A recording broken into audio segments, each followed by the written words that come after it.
What if everything you've been taught to believe about reality was merely a veil, not a lie, but a clever arrangement, a lullaby designed to keep your soul asleep while the truth hums quietly beneath the noise? Beneath the endless scroll, beneath the daily distractions, there exists an ancient knowing, a sacred thread woven into your very being, now tugging gently at your awareness. You haven't arrived here by accident. Something inside you, older than your name, deeper than your memory, has brought you here, to this moment, to this message. You are not merely watching a video, you are stepping across a threshold. A part of you remembers, something has been hidden, not lost but buried beneath layers of forgetting. And now that remembrance is ready to rise. This is not information, it is invocation. You are not here to collect facts, you are here to awaken, to feel the tremble of recognition in your bones as long-forgotten frequencies resurface.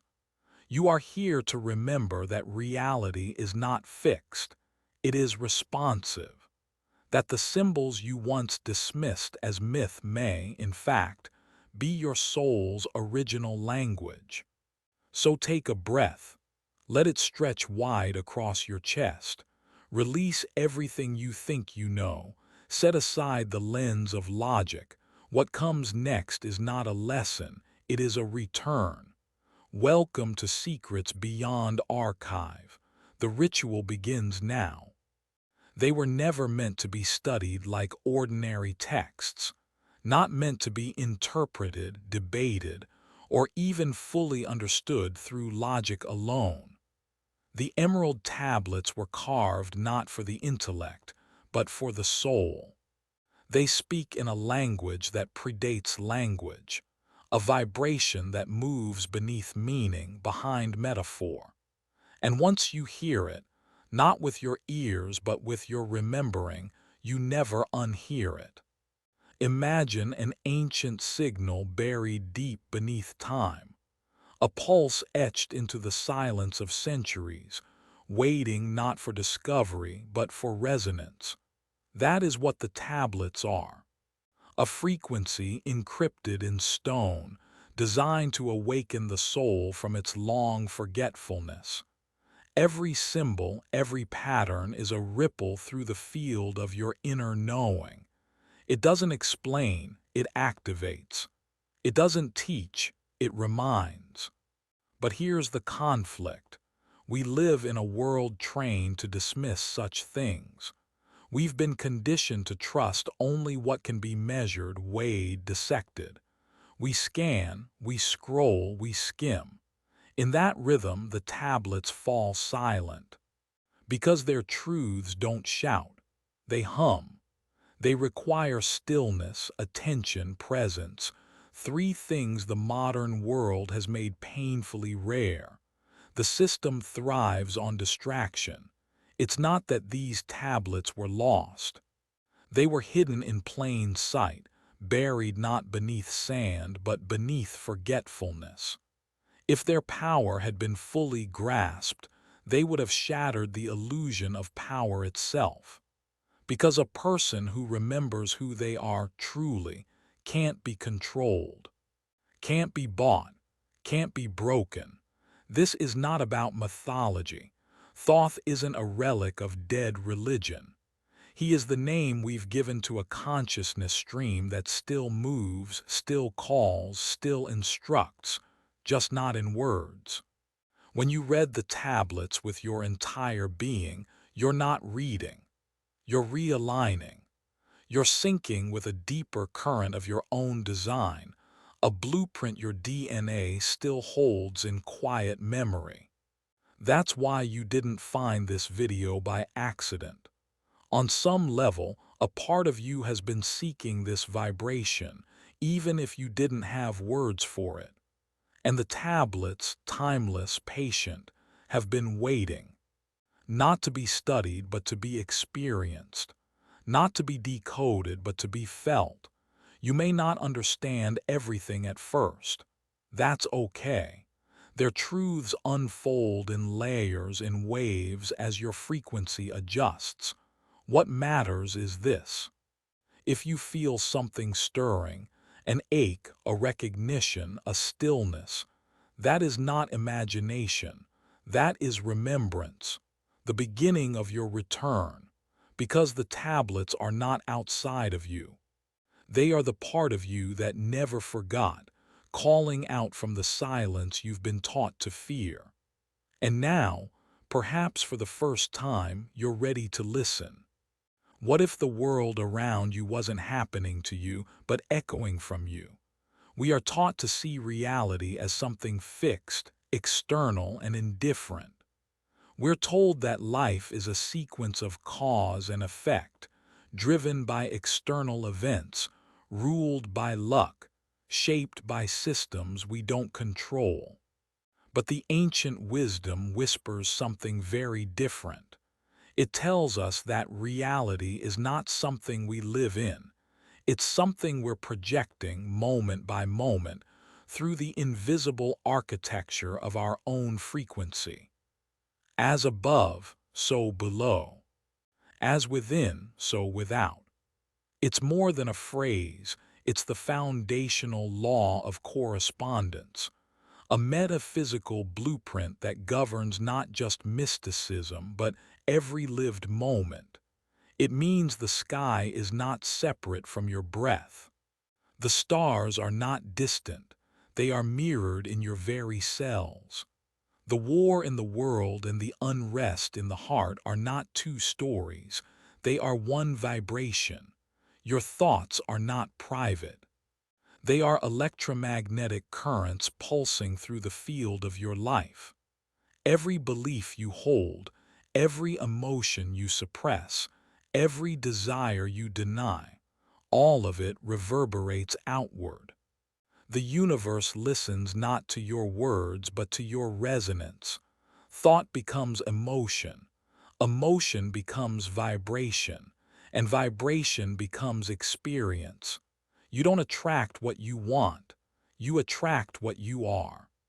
And what you are is defined not by your name, your status, or your history, but by your current alignment. That's the uncomfortable truth and the liberating one. Because if your life is a mirror, then every scene is an invitation. Every frustration a flashlight. Every joy a message. Stay here. This law doesn't demand perfection. It demands honesty. If you feel fractured inside, your world will reflect that fragmentation, but not to punish you, to awaken you, so that you can recalibrate the signal you're broadcasting, so that you can stop reacting to a world out there and start refining the one you're emitting from within. Most people live in emotional lag, reacting to the vibration of a past self. But when you align in real time, when your thoughts, your intentions, your actions form a single current, you become coherent. And coherence bends reality. The world begins to match you, not control you. This is not spiritual fantasy. It's energetic physics. Your body is a transmitter. Your heart has an electromagnetic field measurable for miles. Your words may lie, but your energy never does. And the cosmos responds with stunning accuracy, not to what you wish, but to what you signal. So if the world feels chaotic, ask not only what is happening, but what you are echoing. If life feels flat, ask what part of you has gone numb. The mirror is merciless, yes, but it's also precise. And once you start tuning into your own frequency with clarity, reality becomes not an enemy to overcome, but a canvas to co-create. Because you were never just a witness to this world. You were always a participant in its design. And now you remember. We were taught to believe that time is a straight line. that it moves forward in neat little segments, measured by ticking hands and blinking screens. Past behind us, future ahead of us, always escaping, always just beyond reach. But time does not march, it turns. Time, as the ancients understood it, is not linear, it is spiral. It moves in loops, cycles, returns. And within those returns, the soul dances. Not in circles of sameness, but in spirals of deepening. You do not come back to where you were, you come back with more awareness, more remembering, more readiness to see what you once missed. You felt this, haven't you? That strange sense of déjà vu, not from a dream but from your own life. A pattern repeating, a lesson resurfacing, a relationship echoing a familiar ache. These are not accidents. They are the architecture of spiral time, gently, sometimes painfully, inviting you to choose differently this time, to see more clearly, to rise not just again but higher. Awakening is not a switch, it is a rhythm. You don't wake up once and stay enlightened. You wake up in waves. Some days you remember, some days you forget. And that forgetting is not failure. It is part of the curve. Like breath, inhale, exhale. Like tide, rise, retreat. Each time you circle back, you're not the same. That's the point. Linear time demands progress. Spiral time invites depth. In linear time, you are always late or early. In spiral time, you are always exactly where you need to be, again. And if you're paying attention, the moment that seems like repetition is actually a sacred return, a portal disguised as a pattern. The world around you spins in cycles, the moon, the seasons, the cells of your body. Nothing in nature moves in a straight line. Why should your life? Why should your healing? The mind loves straight lines because they feel efficient. The soul, however, moves like the ocean, circular, nonlinear, intuitive. This is why transformation feels like coming home again and again. You return not to repeat, but to reclaim. You arrive not as who you were, but as who you've become. And the past doesn't trap you. It teaches you to read the spiral map embedded in your own timeline. So the next time you feel stuck in a loop, ask, what is this moment asking me to see from a higher angle? What is life offering me, not to fix, but to feel more fully? Spiral time does not punish. It invites. It meets you at the intersection of memory and possibility. You are not behind. You are not broken. You are turning beautifully, bravely through your own spiral path. And the clock was never counting minutes. It was marking awakenings.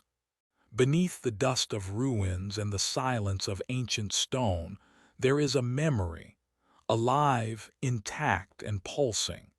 It's not preserved in books or relics, but in frequency, in form, in myth. Atlantis was never just a legend. Egypt was never just a kingdom. These were not simply past civilizations. They were cycles of consciousness, chapters in a much larger memory being written by spirit through time. Every age that rises carries with it a specific blueprint, a vibration designed to test, stretch, and evolve human awareness. And every fall, the crumbling of towers, the silencing of temples, is not the end but the spiral's descent, preparing for the next return. What looks like collapse is often initiation. What history calls tragedy, the soul sometimes calls transformation. Atlantis, Lemuria, Sumer, Kemet, these names are echoes of energetic epochs. Each left behind more than architecture. They left lessons encoded in collective memory, lessons about misuse of power, detachment from source, imbalance between technology and heart. And those lessons are not buried in time. They are resurfacing now in us. If you're hearing this, you're likely one of the memory holders, the sole archetype that carries echoes of these forgotten worlds, not for nostalgia, but for restoration. You didn't come here to repeat their mistakes. You came to remember their warnings and translate them into wisdom for a new cycle. In your intuition, in your dreams, in your inexplicable pull toward ancient symbols, you're already holding the fragments. But this isn't just about civilization with a capital C, it's about the micro-civilizations we build inside ourselves, our inner empires, our personal myths, the rise and fall of your confidence, your values, your relationships. These follow the same cyclical blueprint. Your past contains patterns that are not curses but codes, and if you study them with awareness, you start to see what you thought was random was ritual. What you called failure was foundation. The fall of an outer system always invites the rise of an inner sovereignty. The ruins of history are classrooms. The collapse of culture is not chaos, it is recalibration. But only those who remember can lead through the reconstruction. Not with rebellion, but with resonance. We are not just descendants of ancient builders, we are their return. You are the echo and the evolution. And the more you listen inward, the clearer the blueprint becomes. Not to recreate the past, but to build a future rooted in sacred memory. One where power and presence walk hand in hand. So ask yourself, not only where you come from, but what within you is being asked to rise again. What truth you buried that now seeks expression? What temple within you is waiting to be rebuilt, not with stone, but with awareness? The blueprint is not lost. It's alive in your very breath. The body is not who you are. It is where you are for now. We mistake the costume for the character. We confuse the vessel with the voyage. But you are not flesh, not bone, not even brain. You are awareness wearing form like clothing, consciousness momentarily clothed in carbon and water. The body is not your identity. It's your current interface with experience. What you call I is not located behind your eyes or beneath your skin. It is the field behind the thoughts, the presence before the words. Close your eyes and you'll still feel it, that subtle knowing that does not disappear when the world does. That's you, not your history, not your habits, not your appearance. You are the listener of your thoughts, not the thoughts themselves. The witness, not the story. The mind, brilliant as it is not the home of self. It is the tool of self. And the brain is not a container of consciousness. It is a receiver. Like a radio tuning to frequencies, your nervous system interprets this dimension, but it does not define you. Consciousness is not in the body is in consciousness. Your true self cannot be touched, harmed, or even fully named. It is not bound by mass or measure. This realization dissolves fear at its roots. Fear clings to the finite. It panics at the idea of loss, of decay, of death.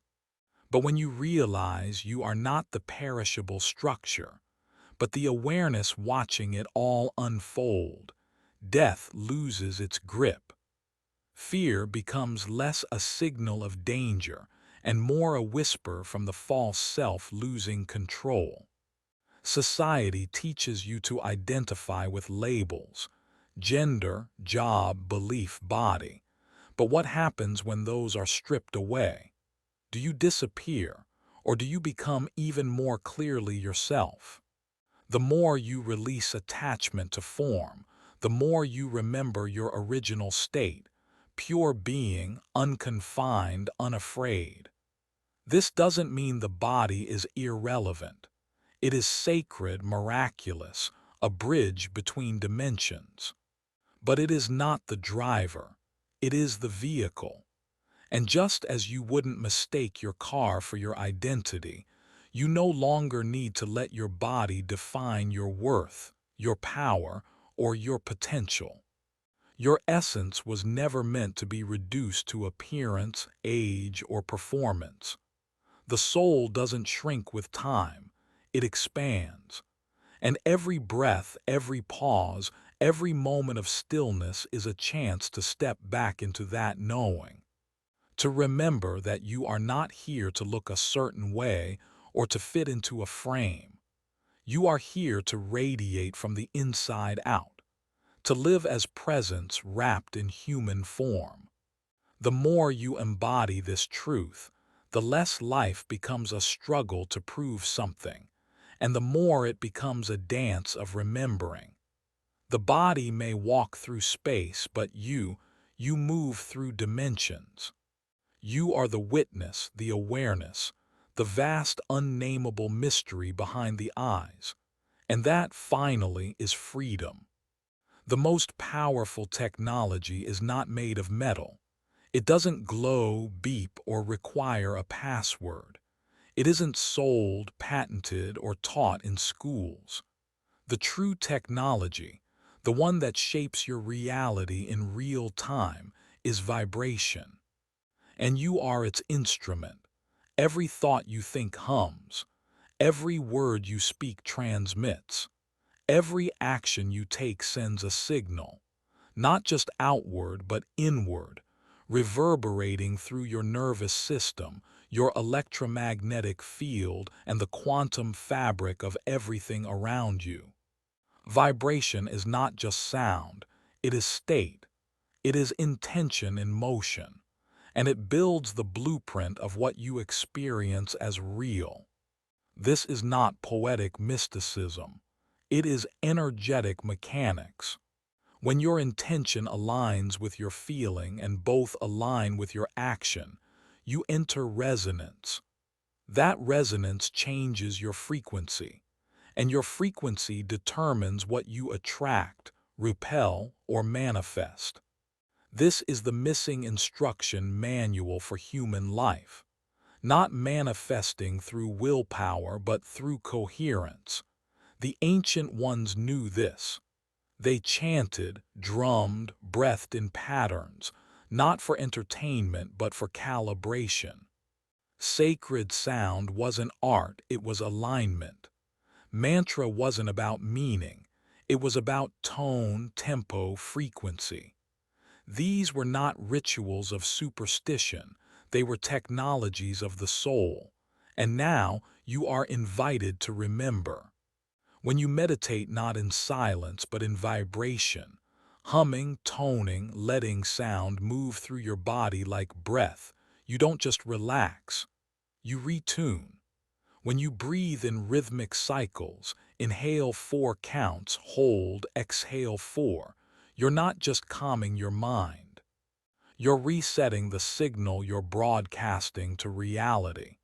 When you choose stillness not as escape, but as a tuning fork, you begin to command presence in every room you enter. You don't need complicated systems. You need consistency. A morning of coherent breath, an evening of mantra, a midday pause to realign before you speak or act. These are not accessories, they are your access points to vibrational sovereignty.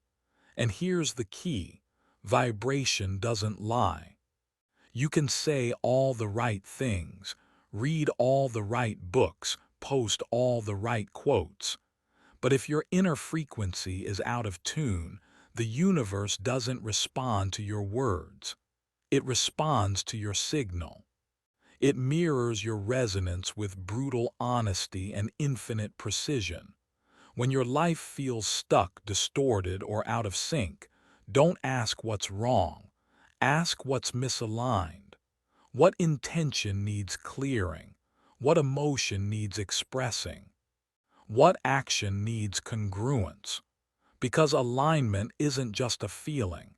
It's a frequency that opens doors, invites ease, and magnetizes the experiences your soul is already coded to meet.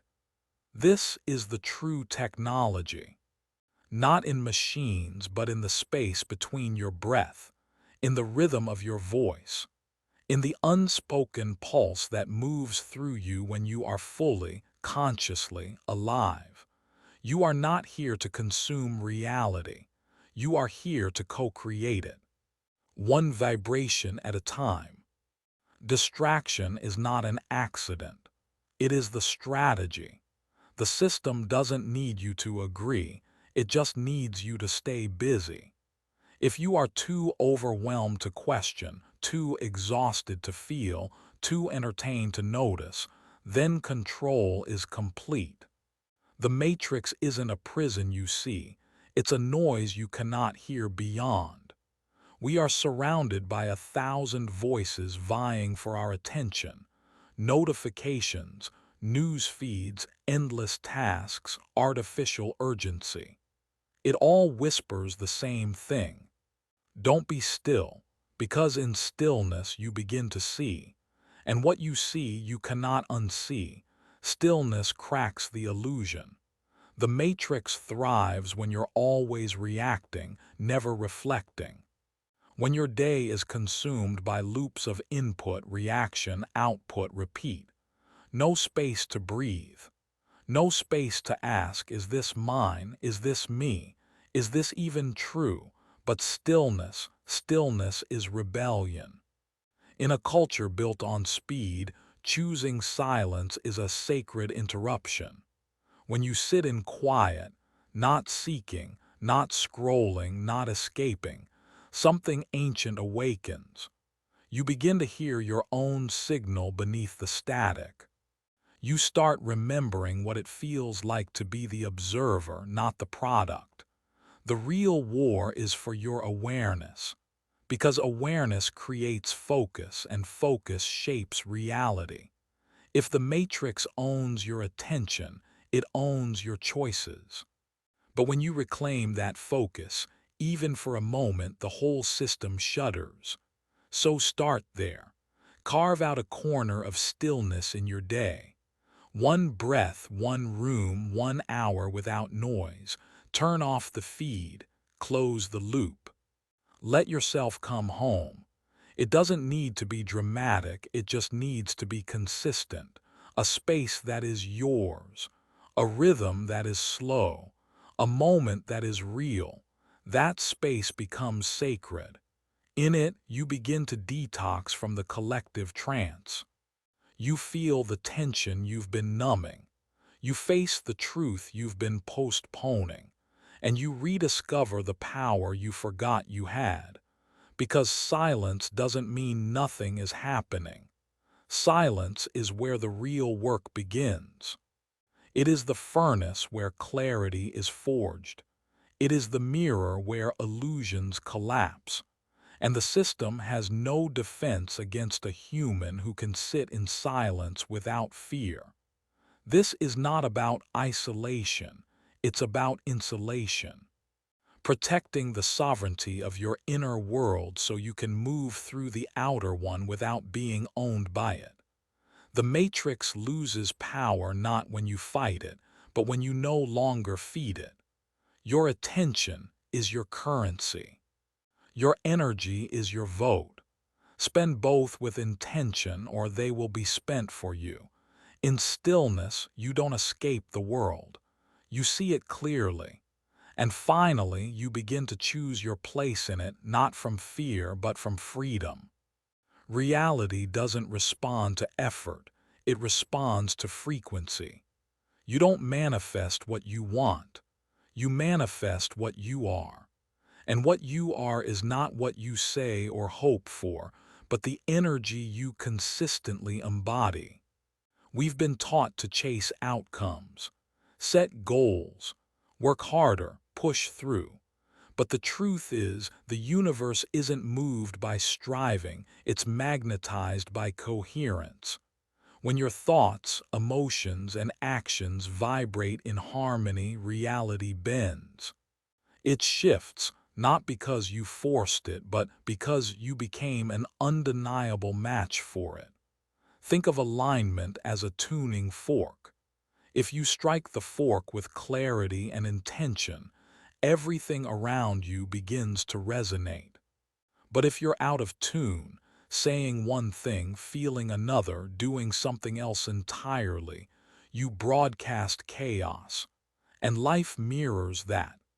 This is why change begins within, not with control but with clarity.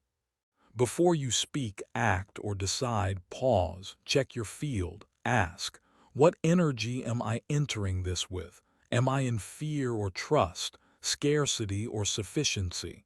Am I chasing or am I becoming? That pause is not passive, it is quantum. It recalibrates your field. Because reality doesn't wait for your plan, it responds to your signal. When you move from alignment, doors open that effort alone could never unlock. People respond differently. Opportunities find you. Not because you manipulated reality, but because you matched it. This is the practice. Begin every action from the frequency of the outcome you seek. If you want peace, don't demand it, become it. If you want abundance, stop pleading for it, radiate it. Your field leads, your world follows.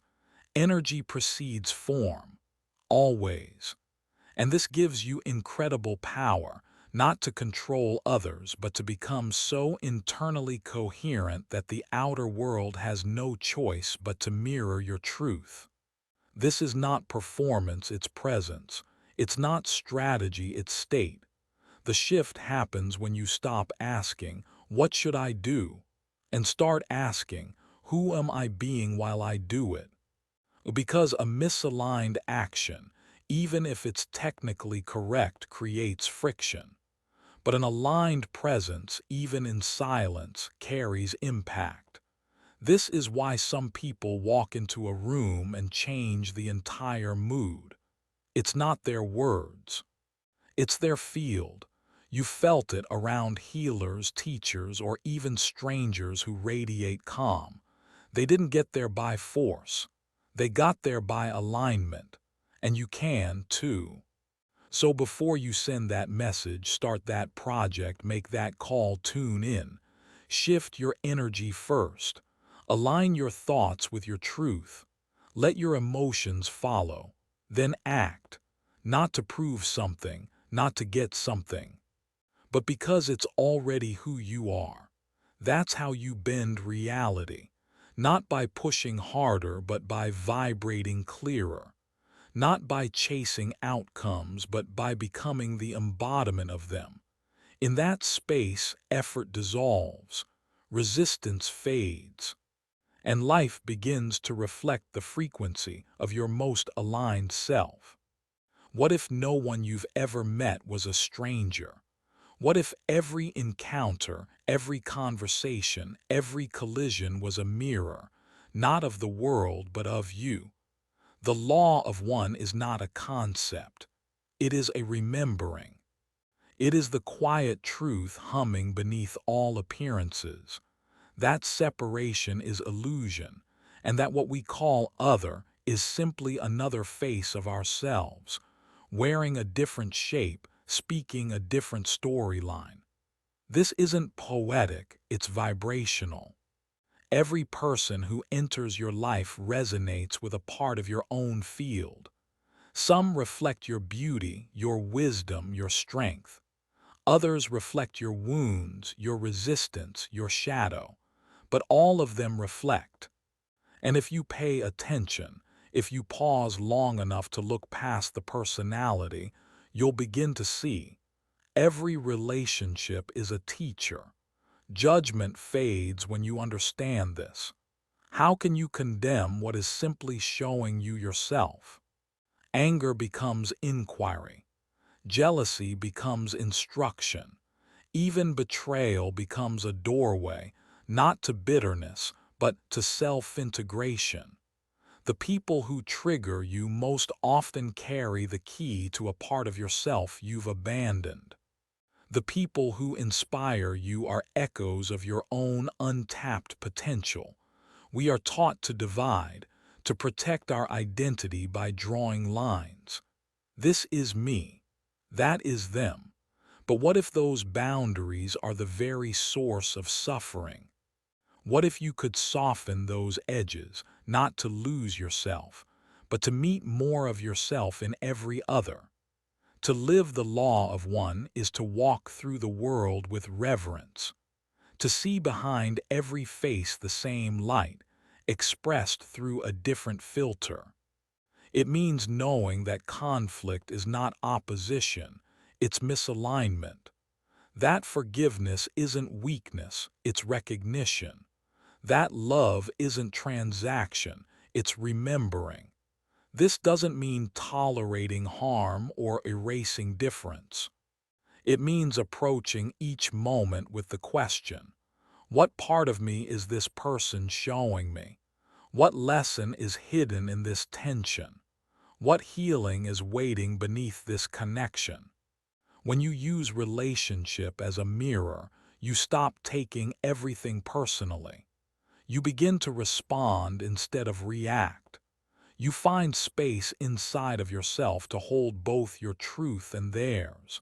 And from that space, clarity emerges. Compassion rises. The lines between me and you begin to dissolve, not into sameness, but into unity. Unity does not mean uniformity. It means interconnection.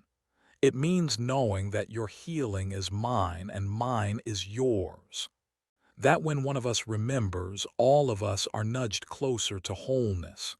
And so, the next time someone frustrates you, challenges you, moves you, don't just analyze them.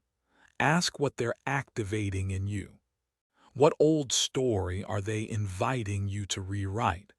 What truth are they mirroring back that you've been unwilling to claim? Because the law of one isn't something to believe in. It's something to live, moment by moment, reflection by reflection, until every face becomes familiar, until every encounter becomes sacred, until every part of you, especially the ones you've been hiding, finds its way back home through the eyes of another. Ancient wisdom was never truly lost. It was hidden. Hidden not in vaults but in myths, not in tombs but in language, not to be erased but to be preserved in a form that only the awakened could decode. Across time and culture, sacred knowledge has traveled in disguise, woven into parables, carved into temples, whispered through chants and rituals. And while history labeled it superstition, distraction, fantasy, the soul always remembered. It felt the pulse of truth beneath the symbols. It recognized the pattern beneath the story. Why was it hidden? Because true power cannot be held by the unprepared. Because sacred codes, once activated, bypass control systems, religion, politics, even logic. They lead the seeker not outward to institutions, but inward to sovereignty. And so, the guardians of control buried it, not to destroy it, but to delay its discovery. But something has shifted. The veil is thinning. The call is rising. And now the sacred is surfacing, not through textbooks, but through intuition. Through dreams, synchronicities, the sudden magnetism towards symbols you've never learned, but somehow already know. This is not coincidence. It's reactivation. Your soul is coded to respond, not intellectually, but energetically. When you see an ancient glyph and feel chills, when a chant echoes in you like an old memory, when a story hits you not as information but as recognition, that is sacred knowledge knocking. And you don't need credentials to unlock it. You need presence, stillness, trust. This is your invitation. Begin paying attention not to what makes sense but to what resonates. Track your emotional response to images, to tones, to forgotten words. What sparks awe? What opens your breath? What stirs that strange familiarity like a truth returning home? This is how the ancient languages speak now, not in grammar but in energy. The spiral, the eye, the ankh, the serpent, these are not decorations. They are access points, keys to your own dormant wisdom. You don't interpret them, you feel them. Let them move something inside you that no explanation can reach. And from there, act. Create ritual. Speak words not to be understood but to be remembered. Surround yourself with symbols that align your field. Let sacred music retune your nervous system, not because it's tradition, but because it's transmission. You are not here to relearn. You are here to remember, to piece back together what was never truly lost, only scattered across lifetimes, waiting for the right moment to rise again. And that moment is now. You are not a blank slate. You are not an empty vessel waiting to be filled. You are a living archive, coded, encrypted, humming with ancient memory. Within every strand of your DNA lies not just biology, but remembrance. And the key is not information. It is activation. Before you were born, your soul wove a blueprint, etched not in paper, but in frequency. The lessons, the patterns, the gifts, the purpose, they're not somewhere out there waiting to be found. They're in here, waiting to be recalled. Not through study, but through resonance. The emerald tablets are more than historical texts. They are frequency carriers, not meant to be understood in the way you were taught to understand, but meant to awaken. When you engage with them, not just read, but feel, you're not learning something new.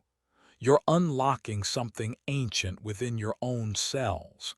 This is cellular memory, the body's sacred ability to remember beyond the mind. It's why a sound, a symbol, a phrase can stir you with no logical reason. It's why a chant from a lost tongue feels like home. It's not nostalgia, it's signal. Your DNA responds to vibration the way a tuning fork does, with resonance, with knowing. And this is where your power begins. You don't need to seek truth outside of yourself. You need to expose yourself to the frequencies that reawaken what's already there. Sacred geometry, ancient language, tones that bypass the brain and go straight to the soul. These are not aesthetics. They are catalysts. Begin simply. Choose sound that stirs stillness, not stimulation. Let visuals, mandalas, ancient glyphs bathe your eyes, not for beauty, but for remembrance. Listen to the emerald teachings, not with the aim to understand, but to absorb, to remember, not the facts, but the frequency. This is not about decoding history, it's about decoding yourself. You are the scroll, you are the scripture. You are the sacred text wrapped in skin. And the more you align with these vibrational keys, the more the story hidden in your own bones begins to surface. It will not arrive as a paragraph. It will arrive as a shift, a change in breath, a clarity you can't explain, a moment where everything feels suddenly and undeniably familiar. Because this isn't your first awakening, it's a continuation, a reactivation, a spiral return to the knowing that never left, only waited dormant in the quiet spaces of your being. Your DNA is not a map, it is a memory, and it's not waiting to be edited, it's waiting to be heard. No savior is coming. No external event, no cosmic alignment, no global disclosure will do the inner work for you. The revolution you're waiting for, the light you seek, the change you crave, it's not arriving from the outside. It's emerging from within, and it has your name. You are not here to be rescued. You are here to remember that you never needed rescuing. This is the greatest illusion the old system sold. That power lives elsewhere. That someone wiser, stronger, more enlightened would come along to fix what you could not. But the truth, the uncomfortable, exhilarating, liberating truth is this: you are the shift. You are the event. You are the activation point your timeline has been waiting for. This doesn't mean perfection. It means presence. It means stepping into each moment as if your energy matters, because it does. Your coherence stabilizes the field.